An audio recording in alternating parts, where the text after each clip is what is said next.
இந்த ஆணவ கொலைக்கு எதிராக சட்டம் இயற்றணும் அப்படின்னு சொல்லி திருமாவளவன் அவர்கள் சீக்கிரமாவே ஒரு போராட்டத்தை நடத்த போறாரு அப்படின்னு. அதை தொடர்ந்து இன்னைக்கு முதல்வர் அவர்களை திருமாவளவன் அவர்கள், முத்தரசன் அவர்கள், சண்முகம் அவர்கள்னு 3 பேருமே நேர்ல சந்திச்சு பேசியிருக்காங்க. முக்கியமா இந்த ஆணவ கொலைக்கு எதிராக சட்டம் இயற்றணும் அப்படிங்கிறதுக்கான மனுவை கொடுத்திருக்கோம் அப்படின்னு சொல்லியிருக்காரு. அதுக்கப்புறமா விசிக கட்சியினுடைய தலைவரான திருமாவளவன் அவர்கள் ஒரு பேட்டி கொடுத்திருக்காரு.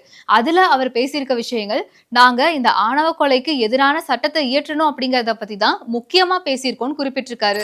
மாண்புமிகு முதலமைச்சர் அவர்களை மார்க்சிஸ்ட் கம்யூனிஸ்ட் கட்சி, இந்திய கம்யூனிஸ்ட் கட்சி மற்றும் விடுதலை சிறுத்தைகள் கட்சியின் சார்பிலே சந்தித்து ஆணவ கொலைகள் தடுப்புச் சட்டம் ஒன்றை இயற்ற வேண்டும் என்று வலியுறுத்தியிருக்கிறோம். இது குறித்து ஏற்கனவே வெளிவந்திருக்கிற மசோதாக்கள், பரிந்துரைகள் ஆகியவற்றை மேற்கோள் காட்டி அவரிடத்திலே விளக்கி இருக்கிறோம்.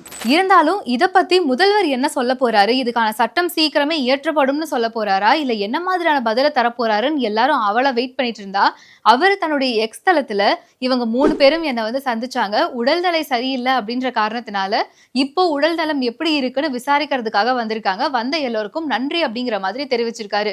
ஆக்சுவலா பேசணும்னு சொன்ன விஷயம் ஒண்ணு, ஆனா அதுக்கான பதிலே வராம நீங்க வேற ஏதோ ஒரு விஷயத்த குறிப்பிட்டு போட்டிருக்கீங்களே, அப்போ இதுக்கான பதில் வருமா வராதா? இனிமே இந்த ஆணவ கொலைகள் நடக்க கூடாதுன்றதுக்கான சட்டத்தை நீங்க இயற்றுவீங்களா மாட்டீங்களான்ற ஒரு பெரிய கேள்விதான் இப்ப எழுந்திருக்கு.